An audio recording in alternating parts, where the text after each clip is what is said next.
Welcome in, everybody. You are listening to the Authority Podcast here on the B Podcast Network. Thanks, as always, for being with us. Pleased to have a returning guest today, Mitch Weathers. Mitch is an educator. He's author of the #1 best-selling book, Executive Functions for Every Classroom, which we talked about in our previous conversation, and he's the founder of Organized Binder. Organized Binder is an MTSS Tier 1 solution that exposes students to the executive functions that promote success in a world where we must embrace technology, analog interaction, and hands-on practice is more important than ever.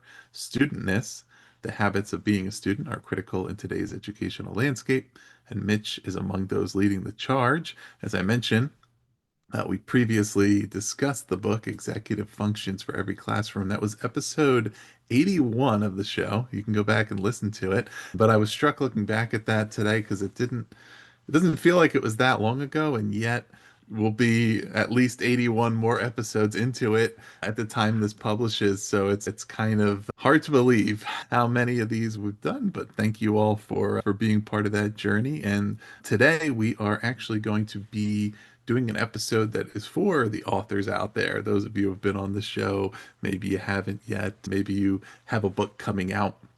We're going to talk about having a successful book launch, what that looks like, how to plan for it, how to make it happen. Mitch, welcome back to the show. Thanks, Ross. I'm excited to be back with you, man. Thanks for having me back on the show. This will be fun. Yeah, I think this will be a great topic. It certainly fits with what we do here and should Mhm. be valuable to a lot of our guests who have become listeners, who become guests. Hmm. What's the starting point for planning is kind of where I want to start. I think we'll go in a lot of different directions here, but like when do you start planning for the launch of a book, right? Is it before you've even written the book? Is it before you know what you want to write? Is it later on? It's all of the above from my experience, and that it's interesting because I'm signed and currently working on book two. So I'm back to the chalkboard, if you will, in terms of book launches. And it was as a new or first time author, which of course I've only published one book at this point. All of this was completely new to me and not part of like the conversation like when you're writing a book and for authors or aspiring authors like it's you're really focused on the content, the project, what you're Mhm. producing. And somebody told me at one point that kind of shifted for me. They were like, it doesn't matter how great your book is and how much value it brings. My book is, of course, written for educators, teachers, school leaders, as well as parents. But whatever project you're working on, like, it doesn't matter if nobody knows it exists. I was like, oh. And I've now, over the last few years since writing my first book, met and talked with so many authors that I honestly, if I'm just being transparent, I think they're missing that piece because you get it. There was some image I saw where they showed like, and it was like the size of the book meant like how many people are going to get it, like the importance of your book to you. And then it was the importance of your book to the world. And it was, of course, the Yeah. person who wrote the book. It's this massive, larger than life thing, which it is. It's a huge accomplishment. I'm so proud of. I never thought I would write a book, but nobody cares about your book if they don't know about it. And that can be kind of a weird, even uncomfortable or clunky thing. Like, how do I do this? I'm not a marketer. Some of us in education in particular may not feels like, oh, my self-promoting. That's just not what we Mhm. do. So to answer your question, I think the I think it starts as soon as you come up with the concept. And that doesn't mean publicly, but in just in terms of planning your launch. And just for anyone listening, I'm by no means claiming, speaking of authority, to be an authority on launching a book. I'm just going to talk about my experience and the efforts that I made. And I think it's worth noting that my book, for my publisher anyway, like in the first 2 weeks, it hit #1 on Amazon in education. And it's hovered in the top 100 for the last year and few months. It came out in March of 24. So my that leads me to believe that it had some of these efforts helped get the word out. So I would say if you're writing your book, this is a good conversation to kind of tune into and spark some ideas. Yeah. Well, I'm sorry to tell you that you have to be the authority now because you're on this show talking about it. Okay, So, I yeah, could take yeah, I that mean, on. that's sorry. But, that's making me think about the question. I mean, you mentioned not having really thought you were going to write a book, and of Mhm, course, how important it is to the author and how it can feel like it's one really small thing in a large sea out mhm, there. I guess one of the questions around that would be, and we're talking really about nonfiction titles, in this case, professional titles. Like what should go into the creation of expectations around the book? Not in terms of it's going to sell X number of copies or whatever, but in terms of what you would recommend in terms of aligning a book with who the audience is for it, aligning it with what your business is or what your professional goals are, right? And how that book fits into the ecosystem of the other work or services you might provide around it or speaking about right. it, or because in most cases, right, like the vast majority of books, and particularly books in this type of genre, it it opens doors, it supports and supplements what you do, but in order to probably feel like it's having the most success, it's not that the book is doing all the work for you, right? It's Mhm. likely introducing your ideas to people who want to learn more, but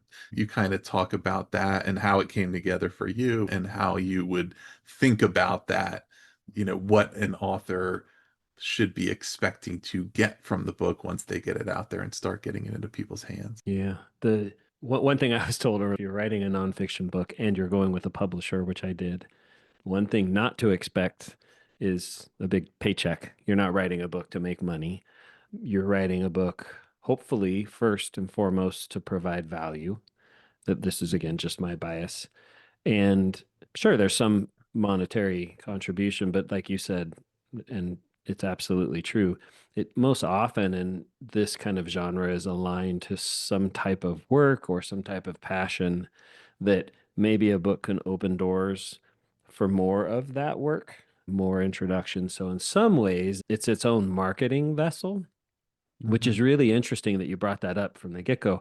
I never expected the book to travel like it did. I just don't, I'm new to all of this. And I basically tried to unpack in my first book the program that I designed as a teacher and now is my professional life. I've started a company. We work with schools around the world and all of this. And I wanted to really, what tugged at my heartstrings was we get contacted weekly by teachers or parents, and they want to bring this program to their school or to their classroom, and we don't interface contractually with individual teachers or parents. Like you can mhm, pick up a copy of it, the program of it's called Organized Binder at the site. But I wanted to unpack the whole program and say, if you don't work with us, you don't have our training and our support and our materials, which I would argue make it much easier and better to do this work. You can still get started in this work. And that was that piece. I want to provide value. My expectation going into it was like, I have no idea what's going to happen, but it's been amazing. Like literally schools on every continent, I mean, just in the most random places you could think of are like, we're doing a book study on your book, and they'll mm, write in, thank you. And it is providing value for them and it's getting them to think differently. So for us kind of mission minded or mission oriented people, like that's why I'm writing this book. I encourage you to lean into that because it's been unbelievable for me to be in this work. I mean, I've been in the education field my whole career, but in the last decade plus, doing this very kind of focused support work with schools, there's been no vehicle like the book to get the word out. And then I think that brings us back to okay, the launch. If you believe in that, and I had to embrace that to be honest. Like again, being kind of mission oriented. Like I even say in the book, like I write at the beginning my professional life. The way I'm wired is life's too short to spend my working life hours in anything other than pursuit than trying to make the world a better place. And for me, that was about impacting the lives of kids. And if you're minded that way, yeah, I just encourage you to lean into it because the way that message has spread and the value it's provided has been amazing. It's been humbling, to be honest. Yeah. When it's, let's say an author has, maybe they've written a book before and it didn't go where they wanted it to go. Maybe they're have an idea for a book they want to write or they're working on, it's their first time. I guess how do you know when you're ready, or what should you focus on doing in the lead up to when you're ready to launch a book, right?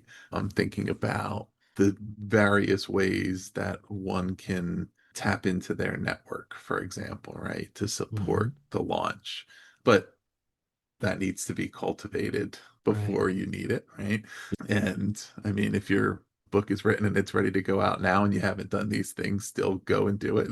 But Absolutely. certainly there's probably more people right now who are pre-authors than who are authors, right? And it's good to think ahead and say these are different ways that I'm going to have to collaborate with Yeah. my personal and professional networks, and this is a powerful community that can really be helpful when I have something Hmm. that I really care about and I want to get it out to people or have them share it. But yeah, what are some of the things to think about just as a routine or as a process when you're planning ahead for that launch in the future? I think the first mindset, well, I can just tell you the mindset I adopted in this came out of conversations with a lot of authors that the in my conversations with them, because I wanted to make myself a student of the process, both writing because I had not written a book, but also like, okay, how do I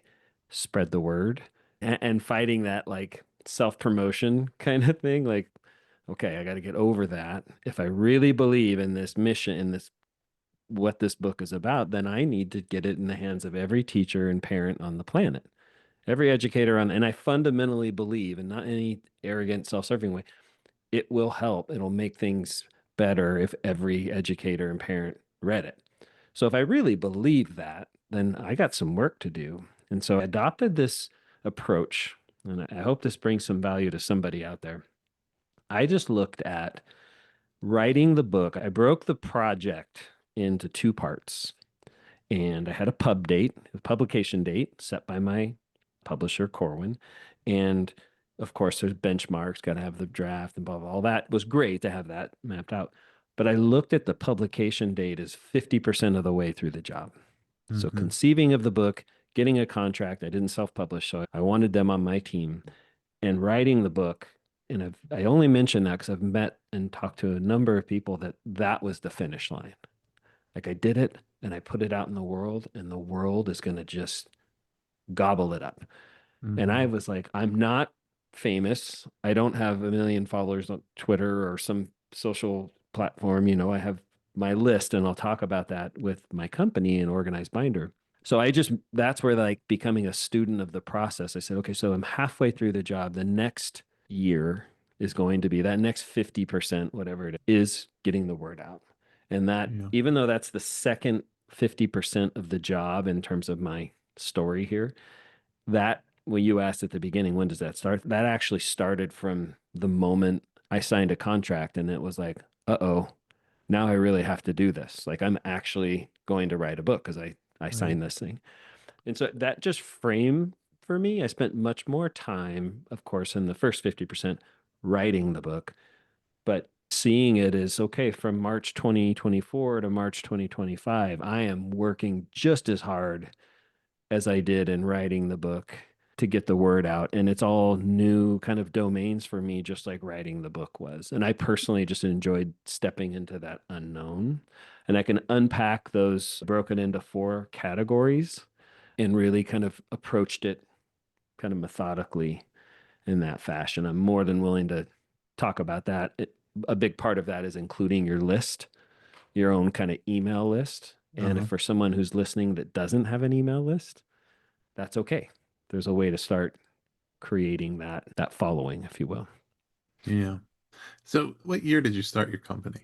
I was consulting, like speaking. I actually officially incorporated in 2017, Okay. where we became like a real entity. and other people kind of came on board. And that's when I first pivoted part-time in the classroom, and then a few years later stepped out into this work. So I've had some time. So I'm curious, like, so you referred to getting over the discomfort of self-promotion with the book. Like, I guess what felt different about that as compared to you've had this company and this consulting to That's a sell good for question. years. What were the Yeah. feelings or the mental like, dispositions toward promoting the book that felt different or that you found yourself still needing to kind of confront? Yeah, it's a really good question. I've never thought about it, but I know the answer. Like I immediately, when I started speaking and doing keynotes and training with schools, it was all on these ideas and these strategies that I had designed in my own classroom. But I deliberately did not make it mitchweathers.com. It was organizedbinder.com. And I really worked hard for it not to be the Mitch show, even though I gave birth to this program and these Mhm. strategies. I wanted it to be not just about me, but about a team and all of our trainers or people who've used the program. So I guess in some ways, Ross, I never thought about this. It was a way of me not having to self promote because I would talk about this thing. Yeah, sure, I designed it, but it was more about this thing. And now I have this book and it's got my name on the cover. And it's like there was something different there for me where I had to get over it. And it, for me, and again, just maybe it's the way I'm wired. Maybe other people it doesn't at all stress them. But at first, like even saying like I'm writing a book, it was just it was just something I had to embrace. And the way I did that was like, well, if you really believe it, if Yeah. you really believe in the message of this, you got to get over that and start sharing it with people and take it from there. So, yeah, I don't know what I think. Yeah, that I don't know if that answers your question succinctly. And maybe other people who have organizations or companies or even we are just independent consulting. I have plenty of colleagues and friends that that's what they wanted and want to do and still do, where it is mitchweathers.com and I will come and deliver a keynote. And that's kind of my core business model. And that's not my model. So I think shifting to that and embracing, like, okay, you know, I'm going to be promoting this book. I'm going to be talking about it when I go get a cup of coffee. I'm going to talk about it at Thanksgiving. I'm going to talk about it everywhere because not at nauseum. You don't want to be that guy, right? You know, Yeah. but people go like, oh, I didn't know that. Uh-huh. I can't even tell you how many I've been on an airplane. I've been standing in line at the Southwest waiting to get on it. And someone, we start talking and, oh, you do this work and, oh, you wrote a book. And they're like, oh, I just bought it. I can't wait to read it. And you're like, oh, cool. Thanks. Let me know what you think, like, Yeah. so there had to be that shift that I've realized, oh, it's not, I guess it's self-promoting, but not in a cheesy twirl your mustache kind of way, trying to sell you something. So, Well, yeah, I mean, I think you hit it right. Well, number one, I mean, if you don't do it, who will? Who do you expect? And how do you expect other people to want to share it if you're not willing to do so? But, also that fact of if you believe in it, I think a lot of people that have a discomfort or an aversion to the feeling of sales in any, right? Not selling mm, anything, not necessarily just themselves, or think of it as icky. yeah. And And the it's people because who they get have that uncomfortable even at like stereo, a garage sale, that's me. right? Well, then they have that like stereotype of the used car salesman in their head, which like what's implied in the stereotype is that I'm selling you something that you shouldn't want, right? I'm Mhm. selling you something. I'm trying to get you to give me money for a product that's flawed, for something that Good. I'm trying to trick you into it. But whatever you're selling, like if you believe that product is going to be beneficial to the other person, then you should have full confidence to tell them about it, tell Yeah. them what it costs, here's what it is, right? And if you don't feel like that, then you shouldn't be selling it. Right? If Right. I you agree if with you you. don't feel like your book is helping people, then write a better book. If you don't feel like if you're working for a company where you're selling a product that you feel bad about selling, then maybe it's just the wrong company. Maybe Right. it's not a good product. Maybe it's just not something that you care about or believe in, right? It's not aligned with your values. And getting that centered first sets you in a place where you become okay to hear no. I don't want to buy that.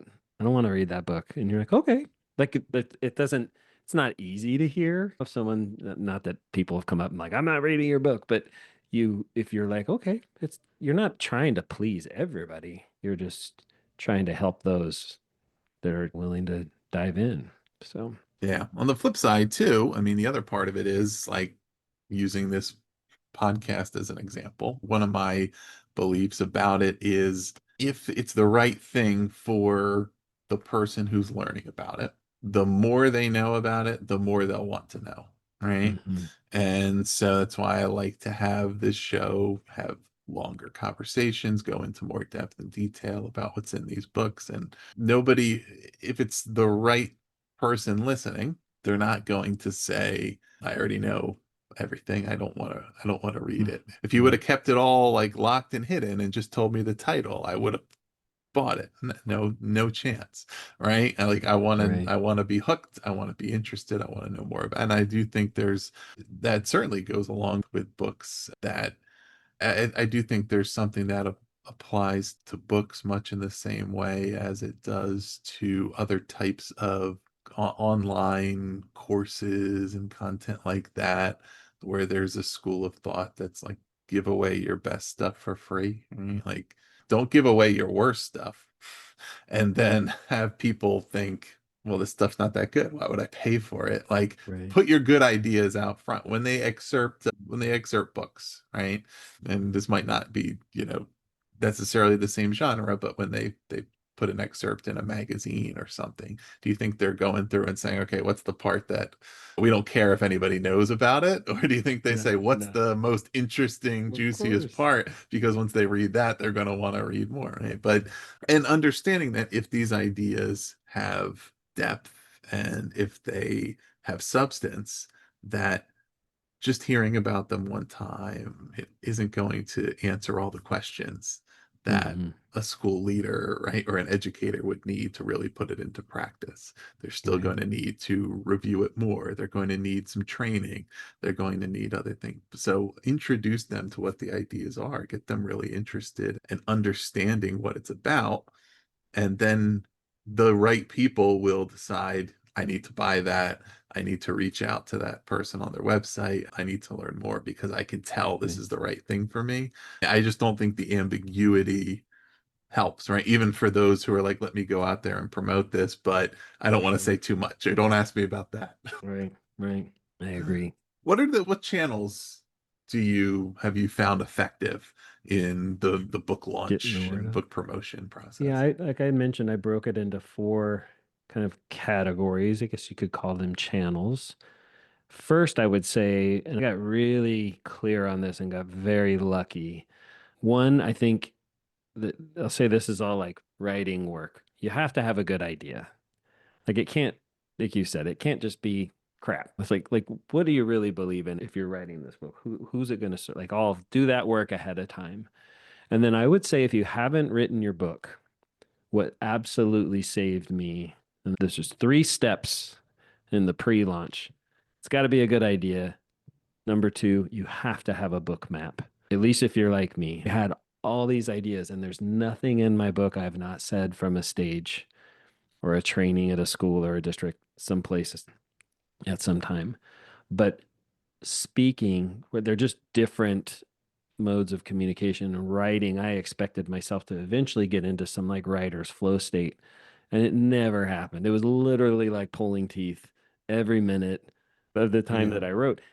And I worked with now dear friends, have a group called Hungry Authors, and they have a book mapping cohort. And taking your ideas and getting a map, for me and most of us, I'm just going to assume in the busyness of life, finding time to write is a scarcity. And so when you get it, for me anyway, it was like, okay, I'm working on this right now. It connects to this here. Like I had that whole map of the whole book, and it ebbed and flowed and it adjusted as I went. And then working with Corwin, we changed things around, and that was all a great process. But I would say, good idea. You've got to have a map to keep on track, and then you can start working on while you're writing your launch plan. Those were like my three precursors, and that's what I meant. Like a good idea, book map, so I can start writing, And I'm not going to mention like going with a publisher or, self-publishing because that's factored in there, but just for anybody. And then as you start writing, then you start turning your attention to your launch plan. And for me, to be honest, like the deep work was writing. I did these power hours where I'd come into the office and it was very strange. The first 2 or 3 hours, at least 2 or 3 times a week, I would turn both my phones off. You couldn't contact me, and I would just write, whether I felt like it was good, whether I was saying what I wanted, getting it out. I just had to like carve out that time. And then when I would come up for air and get back to work and do the stuff I needed to do, I could find time for the book launch stuff, which wasn't that deep work for me anyhow. It was really kind of fun and creative. And I would say, so to your question for the channels, I broke it into 4 categories, is what I call it, is people, media, roadshow, and then purchasing. Like I want people to buy this book, and I've embraced Yeah. that. So the purchasing and that I just worked on concurrently as I was writing the book. Some of it started kind of as a lead up to the publication date, but I really wanted to have a lightning strike in and around the time of the publication date.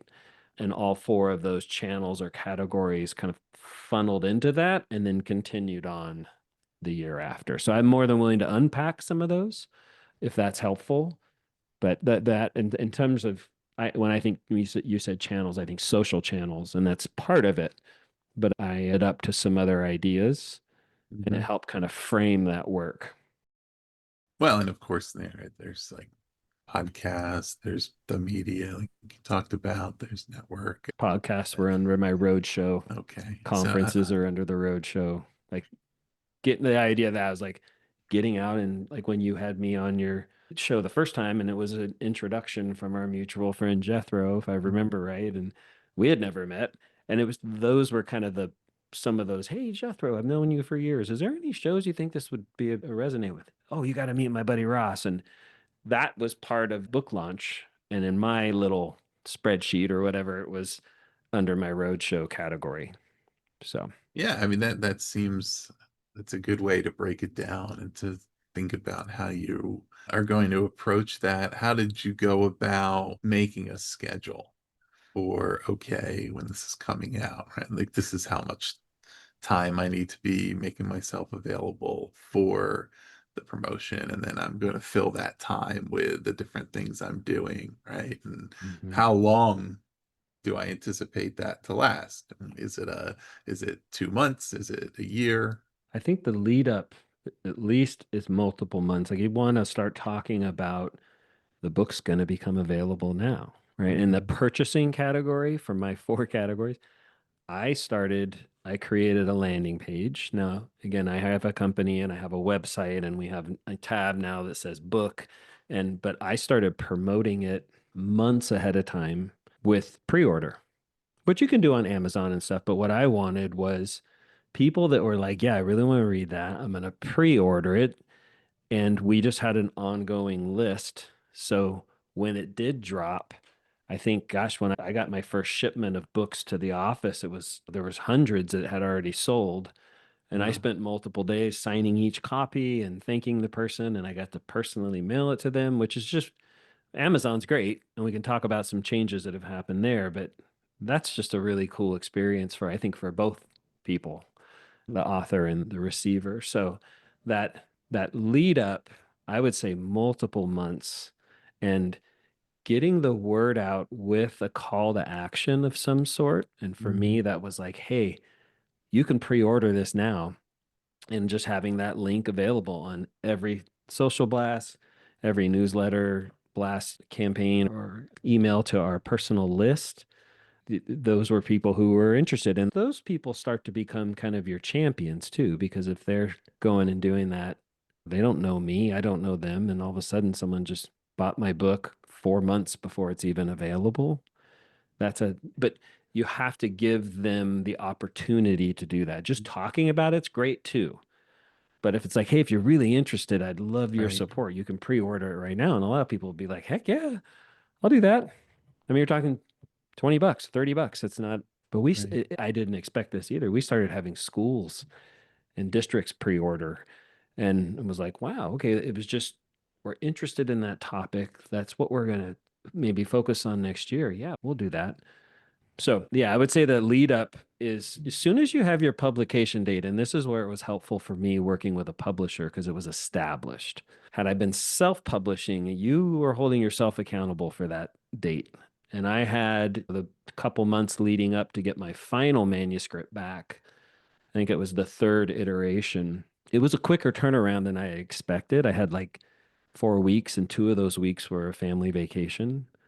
And I was writing at the little house we rented for our vacation, and it was great. My wife supported that, and but having those hard deadlines imposed helped me. Maybe not everybody needs that, but it's nice to have that publication date because then this idea of a lightning strike, and what I mean by that is one way of getting the word out is, of course, social channels, emails, talking to people, right?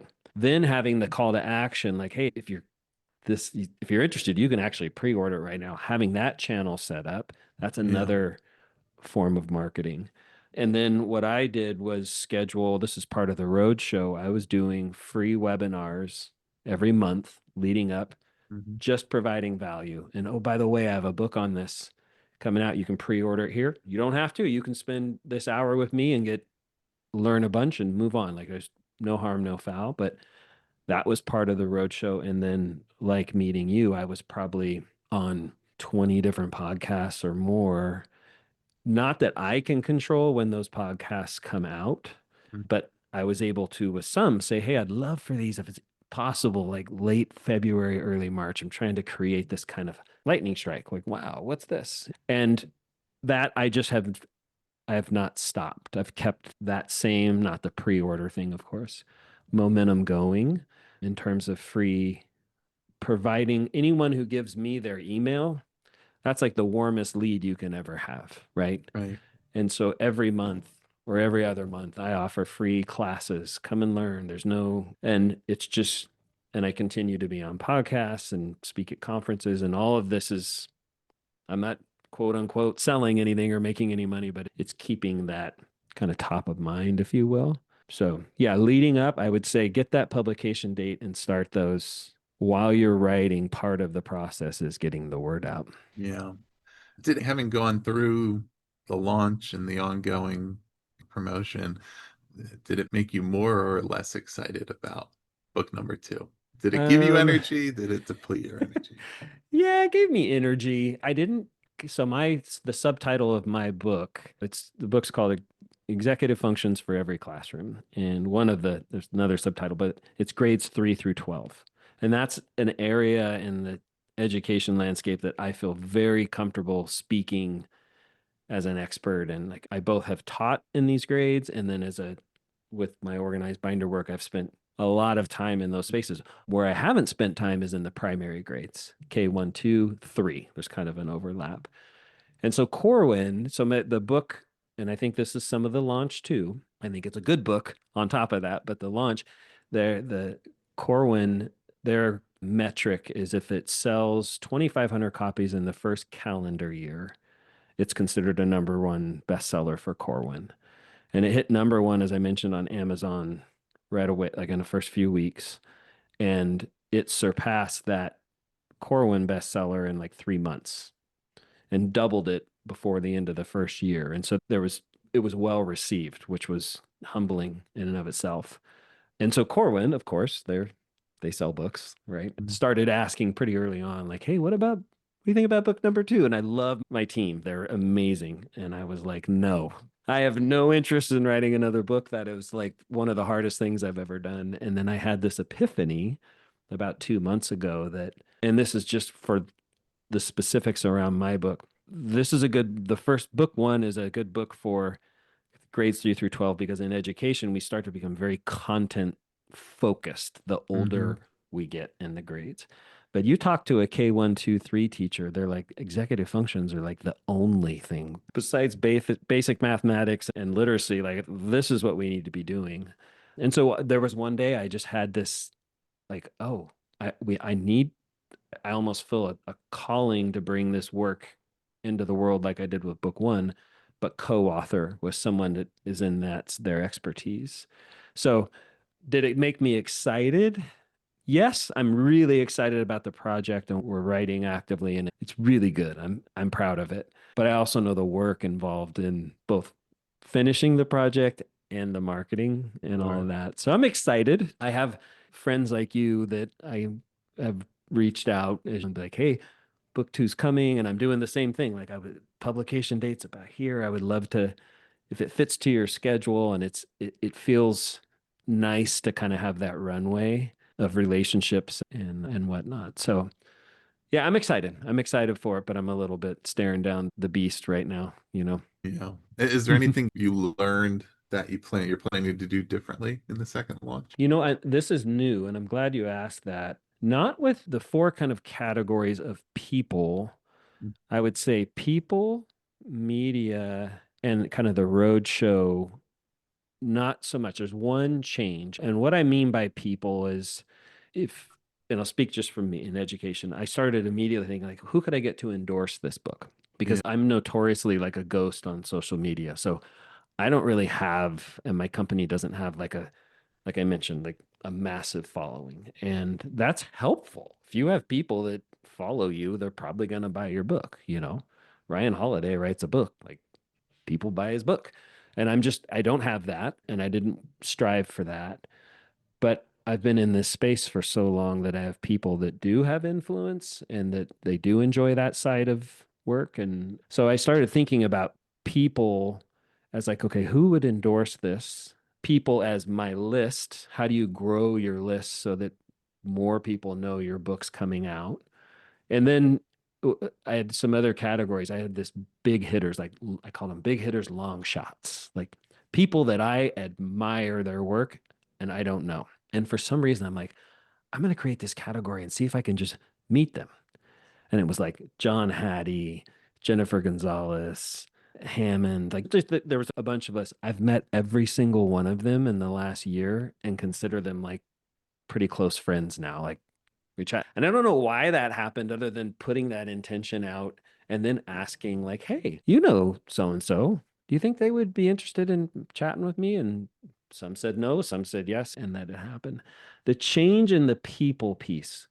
So we did, and I say we, I had some help with my team at Organized Binder figuring out this whole idea of a lightning strike. Amazon, of course, plays a major role in book sales. What we will do different in the second round, I'm trying, and I don't have this fully figured out yet, but there's kind of an algorithm that's, of course, changing all the time at Amazon, but you want your book to be visible, right? And some of that is people buying it within a certain amount of time from when it publishes and leaving reviews.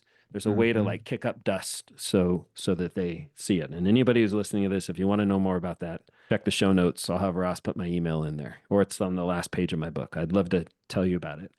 Interestingly, in the last month, we've had a number of schools contact me through Organized Mind and say, hey, we're doing a book study this summer and we're trying to get the books before the end of the year. And Amazon's saying they're low on quantity. We can't get them through Amazon in time.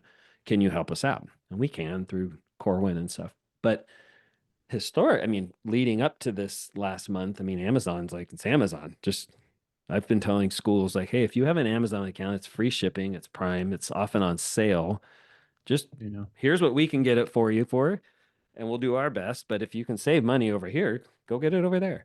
And I reached out to my publisher and I was like, I thought it was like, well, this is a good sign. Like, wow, Amazon's low on stock. And this is really, I want the authors out there to know and not to alarm anybody. They shared that Amazon is deprioritizing books in terms of sales. So they're just not keeping the quantity. You can still get it there, but it's for us, it's maybe all the bulk purchases will go through Corwin or something. So that's the one change I will make. Other than that, I'm going to stick with the book launch plan.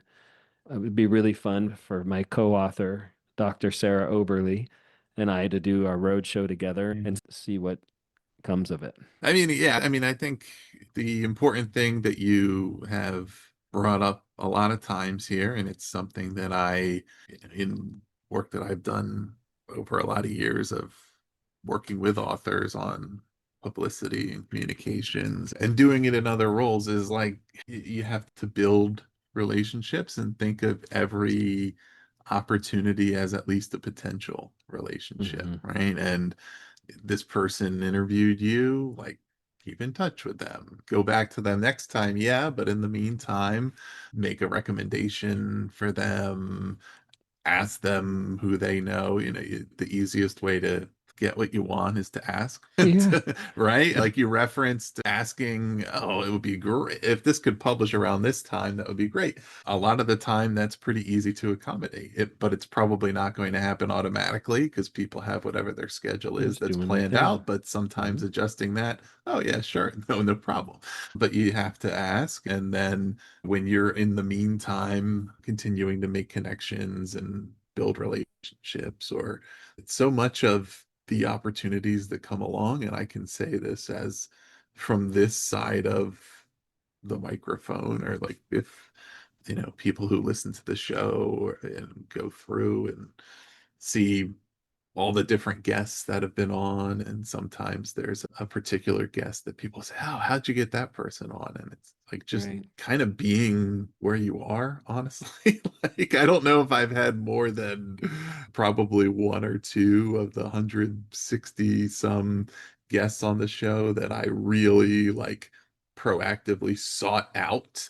It was Right. certainly a lot of people that I have known over the years and have relationships with, people who introduced me to others, some who came, of course, and reached out to me, and other people who just an opportunity presented itself. And I said, oh, Mm-hmm. okay, yeah, let's have that person on. Or Mm-hmm. I noticed so and so, or a guest followed up after an episode and said, hey, I thought I should introduce you to this person. And a lot of times it was somebody who you thought, oh man, oh yeah, I'll do that, right? I'd love to talk Um, to that person. but it's just Right. continuing to kind of be present and have those communications. And I always put in there when I have somebody on, is there anybody else you recommend? Right. And Right.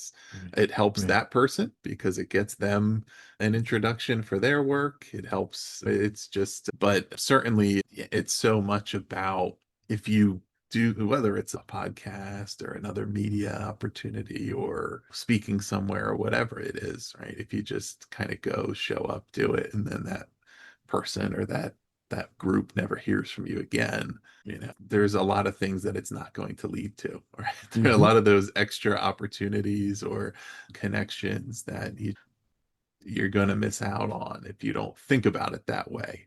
And yet I Right. always Yeah. The that yeah. follow up piece, I look at it as this is a new friend, there's a relationship. And I would say for any authors out there wanting to spread the word, I made a point. This is actually on my launch plan. I have a whole doc that I followed, and it's fun. Again, the timing of this is I'm getting back into it with book two, but I asked every podcast host at the end, now that you know, not that you didn't know about my work, but is there anybody in your network that has a show that you think this would provide value for their guests? Because that's what people like you like. That's what you're passionate about. It's like, so if you can, I would say, ask the question of every podcast host and then figure out if you view it as a relationship, how can you provide value back to that person? And that's really important. I mean, that's the idea of the free webinar. Like the free webinar is going to sell your book. You don't have to sell your book on those. In fact, you can give a discount code at the end of your webinar, 20% off the book as a thank you for being here. You're talking about your book. It's interesting people who approach it like I refer to it as a scarcity versus abundance mindset. Show up and give, provide value.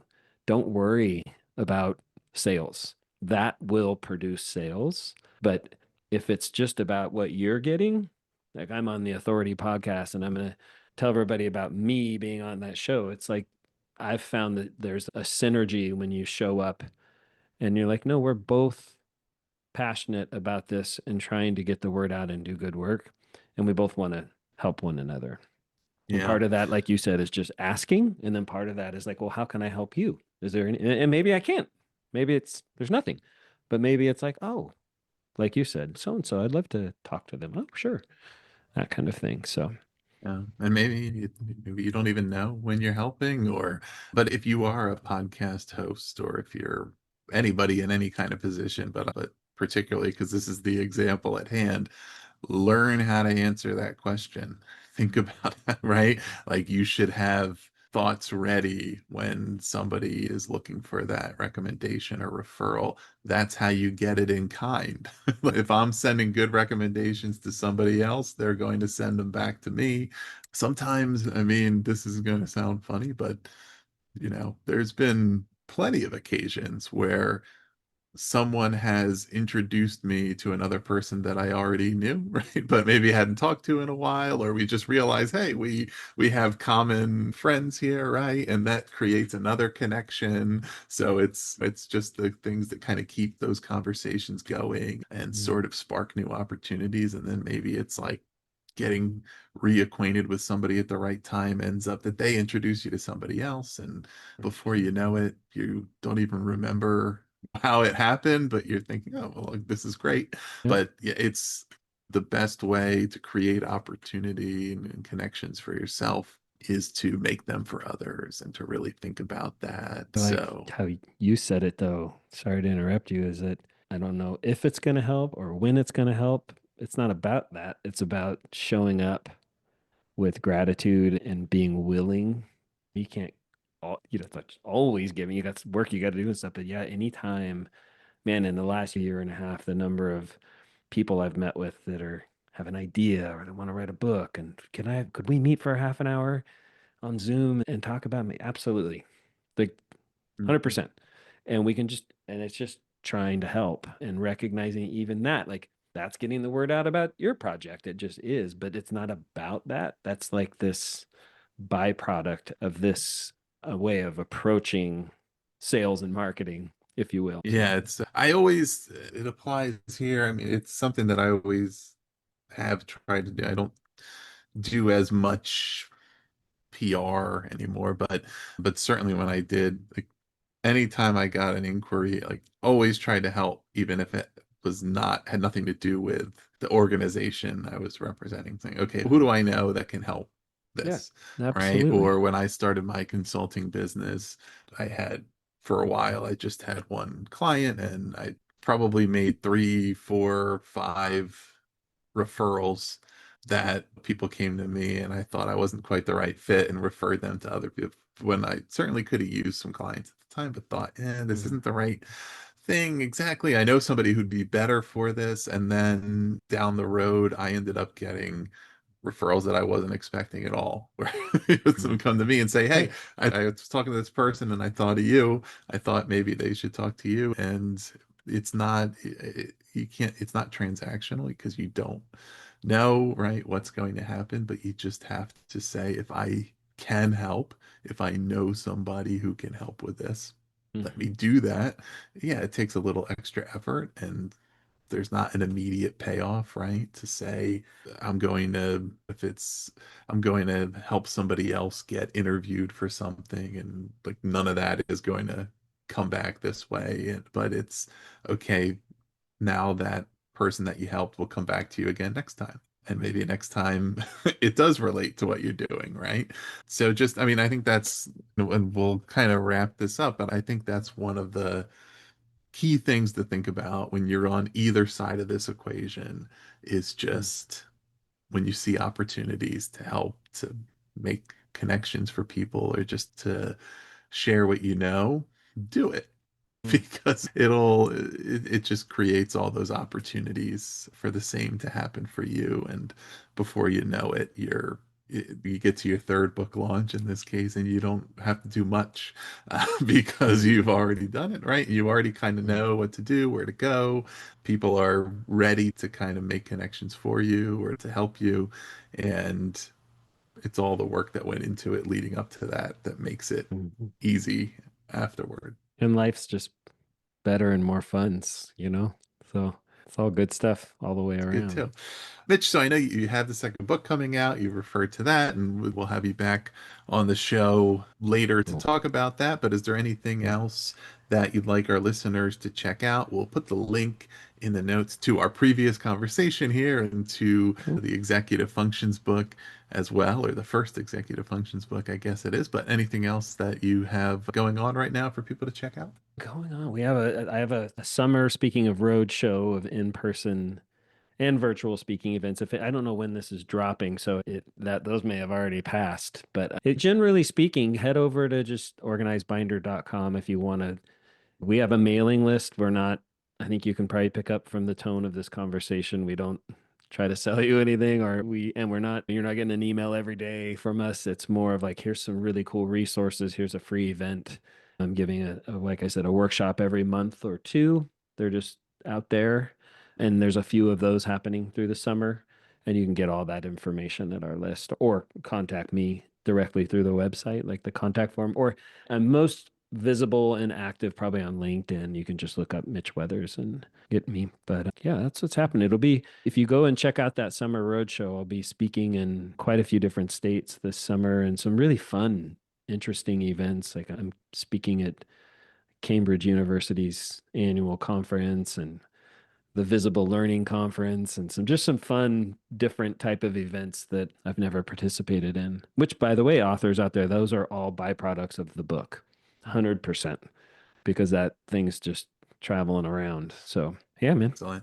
I'm excited Well, for the next time we get together. And I will say this: if you feel free to reach out to me if you really want to get, if this is resonating with you and you want specifics of what I call my book launch and lightning strike approach, I'm more than willing to meet with somebody and pull the hood up on that and just go through the bullet points. So hope that absolutely. helps. Well, yeah, everybody out there, I mean, take advantage of the offers and the opportunities. We'll put the links below to Mitch's website for Organized Binder and our previous episode here if you want to listen back, or where you can find the book if you'd like to check it out. So that's all there for you. And stay tuned in the future for when he's back here again. Please do also subscribe to The Authority if you haven't already, or if you have subscribed and you're enjoying the show. We always very much appreciate those 5-star ratings and reviews. They're very helpful to helping new folks find the show. And as we continue to, I think, see a lot of success here in that regard, you can also visit bpodcast.network if you want to learn about more of our shows. If you like this one, there's at least one more that you're going to enjoy there, but Definitely. probably dozens. So plenty of shows for school leaders, for personal growth, for educators of different roles, for parents. If it's about education, there's something there for you. So check that out as well. Mitch, thanks again for being here. Thanks, Ross. It's fun. This episode was edited by Gage Sanderson.